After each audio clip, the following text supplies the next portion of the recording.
ঘোড়ার গাড়ি করে উঠছি। এখান থেকে শুধু কৈলাসগিরিতে ঢোকা 10 টাকা করে এন্ট্রি ফি, রোপওয়ে 150 টাকা, চিলড্রেন 80 টাকা টিকিট। এই স্টেপ পুরো কৈলাসগিরি চলে যাবে। বাবারে এই সিঁড়ি বেয়ে ওই পাহাড়ের চূড়ায় ওঠা। রোপওয়ে বুক করো, এটাতে উঠবো না আমরা।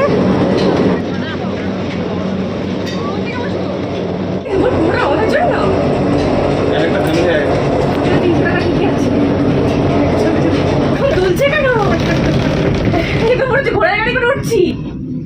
তুমি আমার সময় তো হেভি ভয় লাগবে। তুমি পিছনে দেখো না, তুমি দেখো আমি যে মোবাইল না না তাকাবোই না। তুমি পিছনে দেখো একবার। না না ওইদিকে দেখো, ওইদিকে না, ওইদিকে যদি দেখো। আমাকে বলতে যে দিদি কি দারুণ শহরটা তাহলে লাগছে। তাহলে তখন বললাম না ভালো লাগছে না। সামনে তাকালে বেশি ভয় লাগছে, তোমার পেছনে তাকালে একটু কম ভয় লাগছে। হ্যাঁ দেখো এই অন্ধকার, চারিপাশে ভূতের জঙ্গল, সমুদ্র দেখা যাচ্ছে না। তোমার এই অন্ধকারে তুমি পিছনে দেখো একবার, তাকাও সে দেখা যাচ্ছে কিনা। হ্যাঁ চোখে দেখা যাচ্ছে ঠিকই, কিন্তু তাহলে আগে কোথায় গিয়েছিল ভুলে গেছো, মানে গার্লফ্রেন্ড নিয়ে আসোনি তাই তো?